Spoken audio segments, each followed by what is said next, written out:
నమస్కారం ఇది సంగతికి స్వాగతం బడ్జెట్ అంటే అదో అర్థం కాని బ్రహ్మ పదార్థం సామాన్యులకు అంతు చిక్కని అంకెల గారడి రూపాయి రాక పోక ఆదాయ మార్గాలు వ్యయం వివరాలు విధానాలు వాటి ప్రభావంతో వచ్చే పథకాలు నిన్నటి వరకు ఏటా ఇదే తంతు మొదటిసారి వాటన్నింటికీ భిన్నంగా బడ్జెట్ ద్వారా కోట్ల మంది జీవన వైవిధ్య బహుముఖాలను స్పృశించే ప్రయత్నం జరిగింది వెన్ను విరిగిన రైతన్నకు దన్నుగా కళతప్పిన గ్రామాలకు తిరిగి పచ్చతోరణం కట్టేలా యువతరానికి భరోసాగా రేపటి తరానికి ఆశల దీపంగా కేంద్ర విత్త మంత్రి అరుణ్ జైట్లీ పార్లమెంట్లో ప్రవేశపెట్టిన కేంద్ర బడ్జెట్ 2016-17ను చూస్తే కొంచెం ఆలోచించే శక్తి ఉన్న వారెవరికైనా ఠక్కున అనిపించే మాట ఇదే.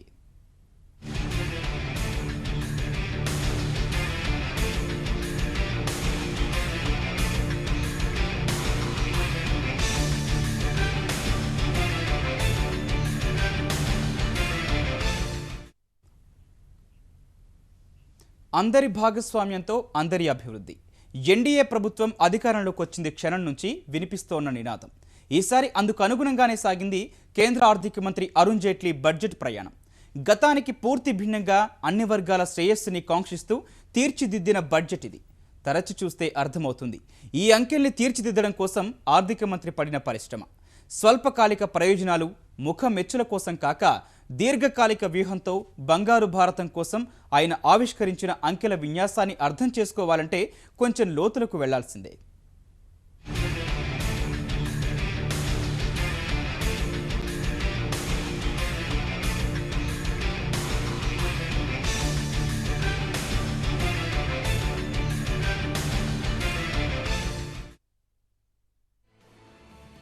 వృద్ధి అభివృద్ధి ఇదే అజెండా. ఆర్థిక క్రమశిక్షణ వనరుల సమర్థ వినియోగమే మార్గం. అభివృద్ధి దృక్పథానికి మరోవైపు రైతులు బలహీన వర్గాలు యువతరానికి పెద్దపీట వేస్తూ అందరివాడు అనిపించుకునే ముందుకు సాగే ప్రయత్నం చేశారు కేంద్ర ఆర్థిక మంత్రి Arun Jaitley.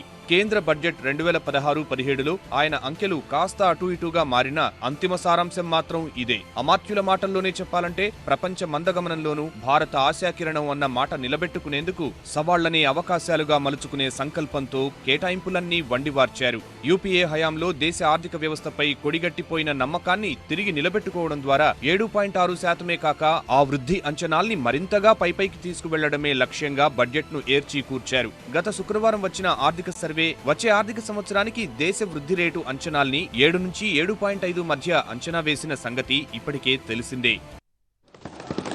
The International Monetary Fund has hailed India as the bright spot amidst a slowing global economy. The World Economic Forum has said that India's growth is extraordinarily high. We accomplished this despite unfavorable conditions and despite the fact that we inherited an economy of low growth, high inflation and zero investor confidence in the government's capability to govern. We converted these difficulties and challenges into an opportunity.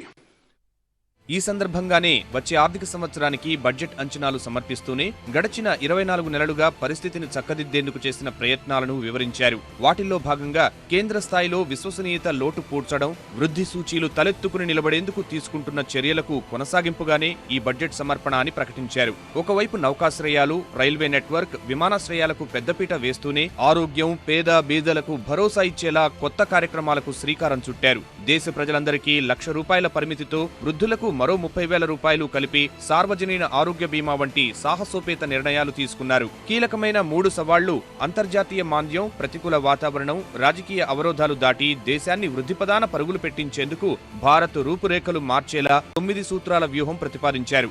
వ్యవసాయం, గ్రామీణ వృద్ధి, సామాజిక సంక్షేమం, విద్య, ఉపాధి కల్పన, మౌలిక సదుపాయాలు, ఆర్థిక సంస్కరణలు, సుపరిపాలన, వ్యాపారానుకూల వాతావరణం, ఆర్థిక క్రమశిక్షణ, పన్ను సంస్కరణలనే 9 రంగాలకు సమప్రాధాన్యంతో ఇకపై ప్రయాణం సాగుతుందని ప్రకటించారు. Our agenda for the next year therefore is to transform India in this direction. My budget proposals are therefore built on this transformative agenda with 9 different pillars. They include 1. Agriculture and farmers' welfare with a focus on doubling farmers' income in 5 years. 2. Rural sector with emphasis on rural employment and infrastructure. 3. Social sector including healthcare to cover all the under welfare and health services. 4. educational skills and job creation to make India a knowledge-based and productive society. 5. Infrastructure and investment to enhance efficiency and quality of life. 6. Financial sector reforms to bring transparency and stability. 7. Governance and ease of doing business to enable people to realize their full potential. 8. Fiscal discipline, prudent management of government finances and delivery of benefits to the needy. 9. Tax reforms to reduce compliance burden with a faith in the citizenry. ఆరంభం నుంచి గత పాలకుల తీరుకు భిన్నంగా ముందడుగు వేసే ప్రయత్నం చేస్తోన్న మోదీ ప్రభుత్వం అజెండాకు అనుగుణంగా నవరత్న సూత్రావళికి సమన్యాయం చేసేలా జైట్లీ ఈ ప్రతిపాదనలు చేశారు. 19.78 లక్షల కోట్ల రూపాయల అంచనాతో తీసుకుని వచ్చిన బడ్జెట్ 16-17లో ప్రణాళికా వ్యయం 5.5 లక్షల కోట్లు, ప్రణాళికేతర వ్యయం 14.28 లక్షల కోట్ల రూపాయలుగా చూపారు. అత్యంత కీలకమైన ద్రవ్యలోటుకి సంబంధించి స్పష్టమైన లక్ష్యాలు విధించుకున్నారు. 2015-16లో 3.9% ఉన్న లోటుని వచ్చే ఏడాది 3.5%, ఆ తరువాతి ఏడాదికి జీడీపీలో 3% తీసుకుని వస్తామని ధీమాగా ప్రకటించారు. ఇదే సమయంలో రెవెన్యూ లోటు 2.5%గా పేర్కొన్నారు. ప్రస్తుత ఆర్థిక సంవత్సరాంతానికి చెల్లింపుల ఖాతా లోటు జీడీపీలో 1.4%గానే ఉంది అన్న ఆర్థిక మంత్రి రానున్న రోజుల్లో మరింత కిందికి తీసుకుని వస్తామన్నారు. నిజానికి గతంలో ఈ ఆర్థిక క్రమశిక్షణ కొరవడిన కారణంగానే యూపీఏ సర్కార్ పడరాని పాట్లు పడింది. ప్రభుత్వ చర్యలకు తోడు మారిన పరిస్థితుల్లో ద్రవ్యోల్బణం 9.6 నుంచి 5.4%కి దిగిరావడం దేశ చరిత్రలో తొలిసారి భారత విదేశీ మారక నిల్వలు $350 బిలియన్ దాటడం మరిన్ని సంతోషకరమైన విషయాలు.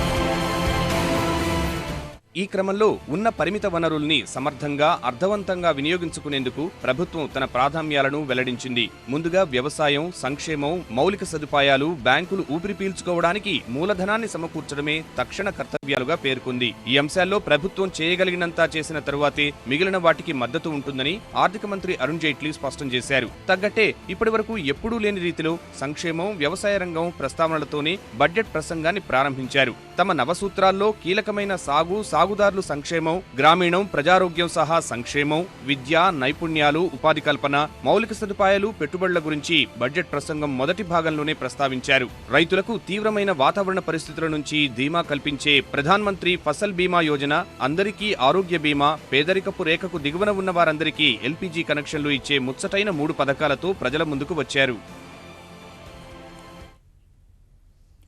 బహుశా దేశ బడ్జెట్ల చరిత్రలోనే ఇది మొదటిసారి కావచ్చు. ఇప్పటి వరకు ఎన్నో బడ్జెట్లు వచ్చాయి, వెళ్ళాయి.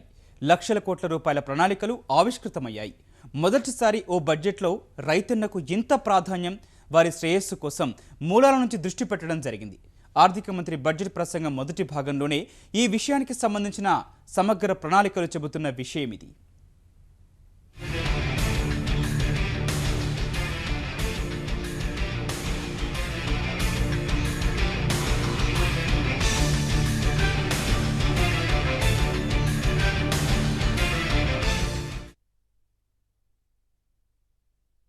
కేంద్ర బడ్జెట్ 2016-17లో ఆర్థిక మంత్రి అరుణ్ జైట్లీ ప్రధానంగా దృష్టి పెట్టిన అంశం తీవ్రమైన సంక్షోభంలో ఉన్న వ్యవసాయ రంగానికి జవసత్వాలు కల్పించడం, దేశ ఆహార భద్రతకు వెన్నెముక్క వంటి భారీ ప్రణాళికనే వెల్లడించారు.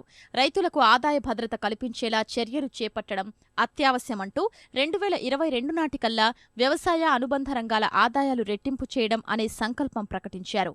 తగ్గట్టే ఈ బడ్జెట్లో సాగుదారుల సంక్షేమం కోసం 35,984 కోట్ల రూపాయలు కేటాయించారు. ఉన్న నీటి వనరుల నుంచి గరిష్ట ప్రయోజనం పొందేందుకు సాగునీటి రంగం, మౌలిక సదుపాయాల కల్పన పెద్ద ఎత్తున చేపట్టాల్సి ఉందని గుర్తించారు.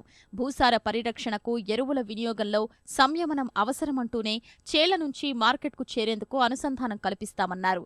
దేశంలో 141 మిలియన్ హెక్టార్ల సాగు యోగ్యమైన భూమిలో 46%కే సాగునీటి వసతి ఉందని, ఆ లోటు పూడ్చేందుకు ప్రధానమంత్రి కృషి సించాయ్ యోజన తెస్తున్నట్లు ప్రకటించారు.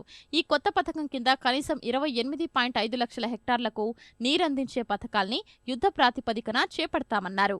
ఇదే క్రమంలో భూగర్భ జలాల పరిరక్షణకు అత్యంత ప్రాధాన్యతనిచ్చారు ఆర్థిక మంత్రి. స్వచ్ఛ భారత్ అభియాన్ కింద వ్యర్థాల్ని సేంద్రియ ఎరువులుగా మార్చే పథకానికి ఆమోదం తెలిపామన్నారు.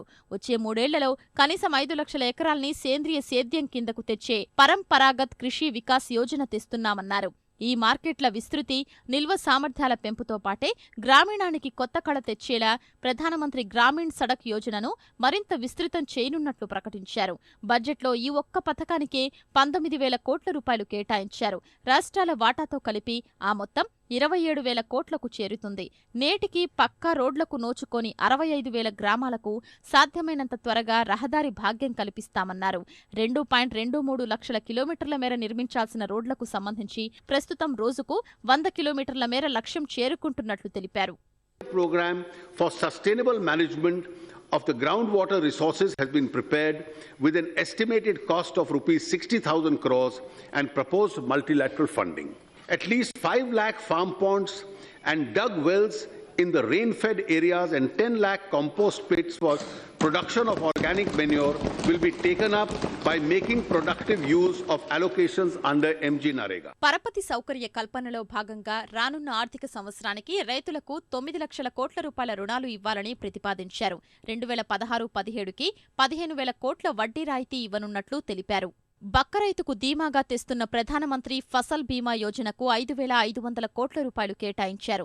దేశంలో రైతులందరికీ కనీస మద్దతు ధర లభించేలా వికేంద్రీకృత సేకరణ, ఆన్లైన్ ద్వారా FCI కొనుగోళ్లు చేపడతామన్నారు. పశుసంపద కోసం పశుదాన్ సంజీవని, పశు హెల్త్ కార్డ్స్, ఈ పశుదాన్ హాత్లను తీసుకునొస్తామన్నారు. గ్రామీణంపైన ఇంతే ఇదిగా శ్రద్ధ చూపారు. 14వ ఆర్థిక సంఘం సిఫార్సుల మేరకు గ్రామ పంచాయతీలు, మున్సిపాలిటీలకు 2.87 లక్షల కోట్ల భారీ మొత్తం గ్రాంట్ ఇన్ ఎయిడ్ ఇస్తున్నట్లు ప్రతిపాదించారు. గత ప్రణాళికల కన్నా ఇది 228% అధికం. ఆ ప్రకారం చూస్తే సగటున ఒక పంచాయతీకి 80 లక్షలు, నగర స్థానిక సంస్థకు 21 కోట్ల రూపాయల సాయం అందుతుంది. కరవు, ప్రకృతి వైపరీత్యాల ప్రభావిత ప్రాంతాల్లో మండలాల వారీగా దీన్ దయాళ్ అంత్యోదయ మిషన్ కింద మహిళా సంఘాలు స్థాపించి బహుళ విధాలుగా జీవనోపాధి కల్పించే చర్యలు వేగవంతం చేస్తామని ఆర్థిక మంత్రి భరోసా ఇచ్చారు. మహాత్మాగాంధీ జాతీయ ఉపాధి హామీ పథకానికి 38,500 కోట్లు కేటాయించారు.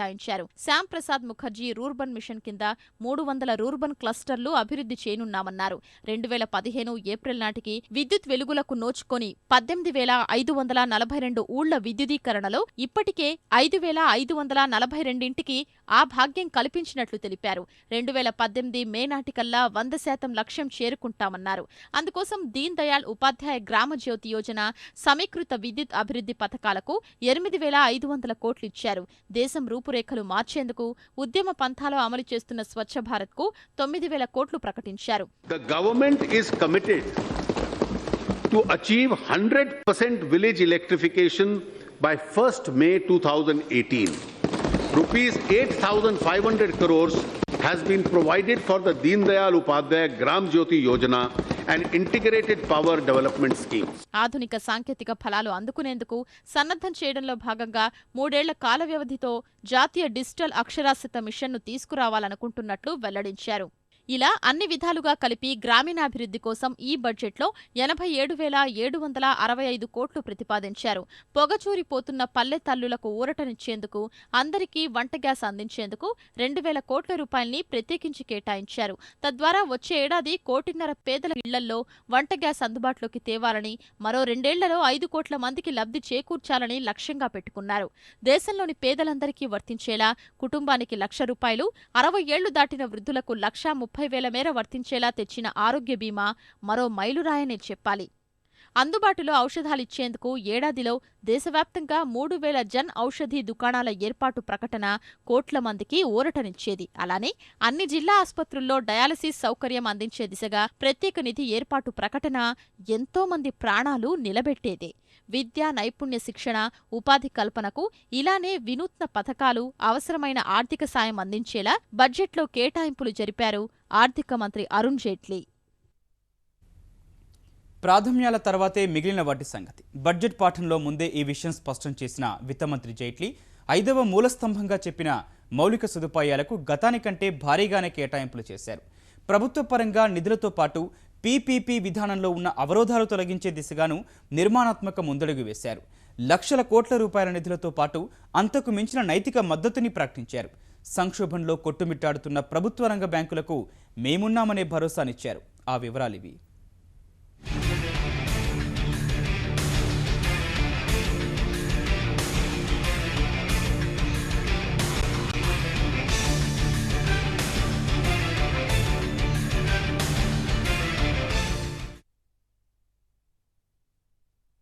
దేశం దశ మార్చడంలో అత్యంత కీలకమైన మౌలిక సదుపాయాల రంగానికి జైట్లీ పద్దులో అత్యంత ప్రాధాన్యమే ఇచ్చారు. రహదారులు, నౌకాశ్రయాలు, విమానాశ్రయాల నుంచి అవసరమైన ప్రతి సదుపాయాన్ని నిర్ణీత కాల వ్యవధిలో పూర్తి చేయాలనే సంకల్పంగా పెట్టుకున్నట్లు తెలిపారు. రోడ్లు, రహదారులకు 55,000 కోట్ల రూపాయలు కేటాయించారు. National Highways Authority of India NHAI ద్వారా బాండ్ల రూపంలో మరో 15,000 కోట్ల రూపాయలు సమీకరిస్తామని తెలిపారు.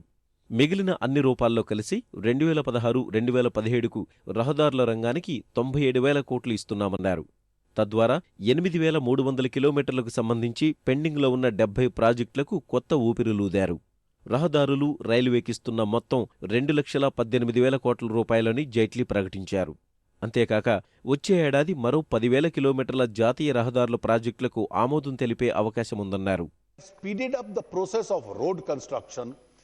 I have proposed to allocate a sum of rupees 55,000 crores in the budget for roads and highways.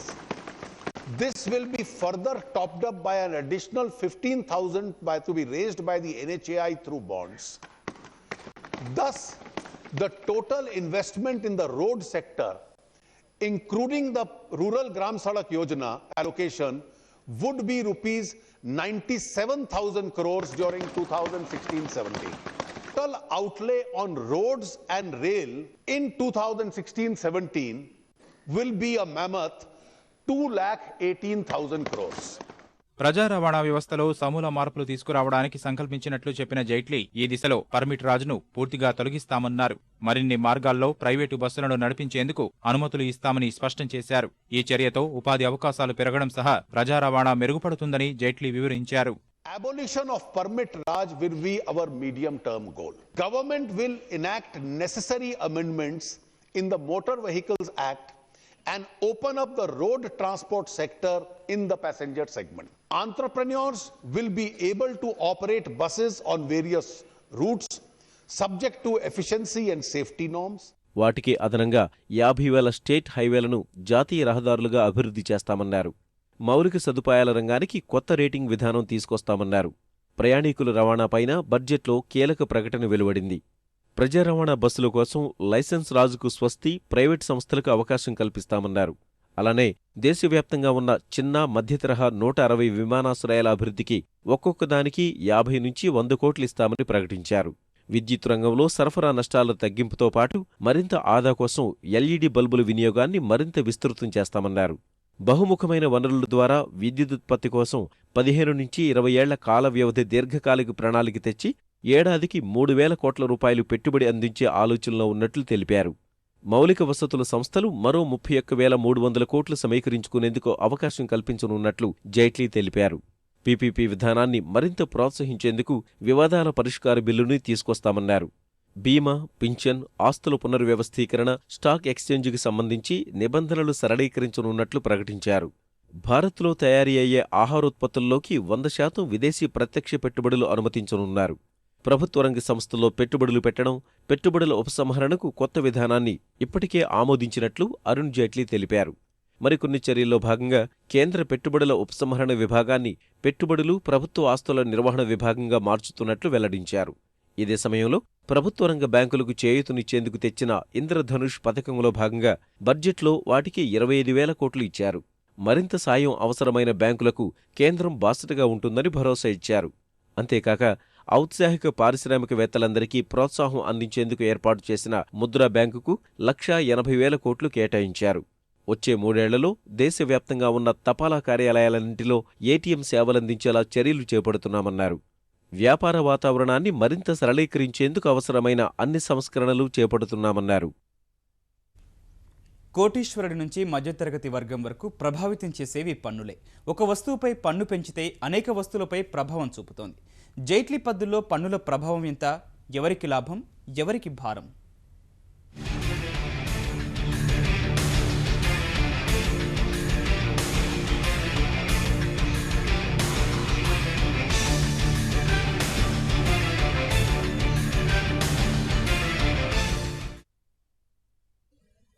దేశాభివృద్ధికి పన్నులే కీలకం. పన్నులతోనే ఆదాయ సృష్టి జరిగి వృద్ధి, అభివృద్ధి సాధ్యం. ఇదే సూత్రంతో మౌలిక సదుపాయాల కల్పన, పేదరిక నిర్మూలన, సామాజిక శ్రేయస్సు కోసం ప్రజలు కట్టే ప్రతి రూపాయి వినియోగించడమే లక్ష్యమని ప్రకటించారు విత్తమంత్రి అరుణ్ జైట్లీ. పన్ను వ్యవస్థలో 9 సూత్రాల సంస్కరణ పథానికి శ్రీకారం చుడుతున్నట్లు ప్రకటించారు. పార్లమెంటు ముందున్న వస్తుసేవల పన్ను, దివాళా చట్ట బిల్లుల ఆమోదంతో పన్నుల వ్యవస్థలో సమూల మార్పులకు నాంది పలుకుతామని స్పష్టం చేశారు. Proposals this year falls in 9 categories. 1. Relief to small taxpayer. 2. Measures to boost growth and employment generation. 3. Incentivizing domestic value additions to help make in India. 4. Measures for moving towards a pension society. 5. Measures for promoting affordable housing. 6. Additional resource mobilization for agriculture, rural economy and clean environment. 7. Reducing litigation and providing certainty in taxation. 8. Simplification and rationalization of taxation. 9. Use of technology for creating accountability. ఇదే సమయంలో నల్లధనం కట్టడిపైన అరుణ్ జైట్లీ గట్టిగానే దృష్టి సారించారు. విదేశాల్లోని నల్లధనం దాచిన కుబేరులకు ఆఖరి అవకాశాన్ని ప్రకటించారు. 4 నెలల్లోపు 45% పన్ను జరిమానా చెల్లించి నలుపును తెలుపుగా మార్చుకోవాలని సూచించారు. ఈ 45%లో 30% పన్ను, 7.5% సర్చార్జీ, 7.5% జరిమానా. ఇలా ముందుకు వచ్చిన ఈ అవకాశం ఉపయోగించుకున్న వారికి చట్టపరమైన చర్యల నుంచి మినహాయింపునిస్తారు. ఈ జూన్ 1 నుంచి సెప్టెంబర్ 30 వరకు ఈ పథకం అమల్లో ఉంటుందని తెలిపారు. పన్ను ఎగవేతలపైన కఠినంగా వ్యవహరించాలని ప్రభుత్వం నిర్ణయించింది. పన్నుల చెల్లింపులోని వివాదాలు పరిష్కారానికి ట్యాక్స్ ట్రిబ్యునల్కు 11 కొత్త బెంచ్ల ఏర్పాటు చేయనున్నట్లు అరుణ్ జైట్లీ ప్రకటించారు. ఎగవేశామని ముందుకొస్తే పన్నులో 50% జరిమానాతో సరిపెడతామని, లేకుంటే పన్నుకు అదనంగా 200% వసూలు చేస్తామని స్పష్టం చేశారు. సాంకేతికత ఆధారంగా చేసుకుని ఈ సహయోగ్ వంటి పథకాల పన్ను చెల్లింపులు మరింత సరళతరం చేయనున్నట్లు వివరించారు. 2017 ఏప్రిల్ 1 నుంచి జనరల్ యాంటీ ఎవిడెన్స్ రూల్స్ గార్ను అమల్లోకి తేవడానికి ముమ్మర ప్రయత్నాలు చేస్తున్నట్లు ఆర్థిక మంత్రి అరుణ్ జైట్లీ తెలిపారు. అలానే దేశం మొత్తం మీద వివాదాల్లో ఉన్న 5.5 లక్షల కోట్ల రూపాయల విలువైన 3 లక్షల కేసుల సంఖ్య తగ్గించడం కోసం కొత్త వివాదాల పరిష్కార పథకాన్ని తెస్తున్నట్లు ప్రకటించారు. ఈ పథకం ప్రకారం అప్పీల్ కమిషనర్ వద్ద వివాదాలు పెండింగ్ లో ఉన్న వారు ఒకటేసారి వివాద పన్ను, వడ్డీ కట్టేసి పూర్తిగా సెటిల్ చేసుకోవచ్చు. అలానే పాత తేదీలతో పన్నులు ఉండవని గతంలో చెప్పిన మాటని పునరుద్ఘాటించారు. పన్ను వివాదాల పరిష్కారం, పన్నుల చెల్లింపులో సరళీకరణ, హేతుబద్ధీకరణ, సాంకేతికతతో జవాబుదారీతనం పెంపుదల వంటి సూత్రాల ఆధారంగా కొత్త ప్రతిపాదనలు సిద్ధం చేశారు. వీటితో పాటు కేంద్ర ప్రభుత్వం ప్రతిష్టాత్మకంగా తీసుకున్న మేక్ ఇన్ ఇండియాలో దేశీయ ఉత్పత్తి రంగం బలోపేతానికి కీలకమైన కస్టమ్స్, ఎక్సైజ్ పన్నుల మార్పులు తేనున్నట్లు జైట్లీ ప్రకటించారు. ఈ సంస్కరణలతో ఐటీ, రక్షణ, టెక్స్టైల్స్, ఖనిజ ఇంధనాలు తదితర రంగాల్లో వస్తువుల ధరలు తగ్గి పోటీతత్వం పెరిగి వృద్ధి బాటలు పడుతుందని సర్కార్ అంచనా వేస్తోంది. ఉద్యోగ, ఉపాధి అవకాశాలను పెంచడమే లక్ష్యమంటూ కార్పొరేట్ పన్నును 30 నుంచి 25% తగ్గించింది. తయారీ యూనిట్లు నెలకొల్పేవారు సహా 5 కోట్ల రూపాయలలోపు వార్షిక టర్నోవర్ ఉండే సంస్థలకు 2016-17 ఆర్థిక సంవత్సరం నుంచి 4 ఏళ్ల పాటు ఈ పన్ను వర్తించనుంది. స్టార్టప్ ఇండియా స్టాండప్ అనే నినాదంతో అంకుర భారత్ ఆవిష్కరించే లక్ష్యంతో అడుగులు వేస్తున్న కేంద్రం బడ్జెట్ పద్దుల్లోనూ ప్రత్యేక ప్రాధాన్యం కల్పించింది. యువత స్టార్టప్ కంపెనీలకు అనేక మినహాయింపులు ప్రకటించింది. ఇండియా అంకుర పరిశ్రమల ద్వారా పొందే లాభాలపై 3 ఏళ్ల పాటు 100% పన్ను రాయితీ కల్పించారు. మొత్తంగా బడ్జెట్లో ప్రత్యక్ష పన్నుల ప్రతిపాదనలతో 1060 కోట్ల రెవెన్యూ నష్టం, పరోక్ష పన్నుల ప్రతిపాదనల్లో 20,670 కోట్ల రెవెన్యూ లాభం ఉంటుందని అరుణ్ జైట్లీ ప్రకటించారు. మొత్తంగా 19,600 కోట్ల ఆదాయం సమకూరుతుందని పద్దుల్లో అంచనా వేశారు. ఇది సంగతి. మరిన్ని విభిన్న అంశాలతో మరో ఇది సంగతిలో మళ్ళీ కలుద్దాం. నమస్కారం.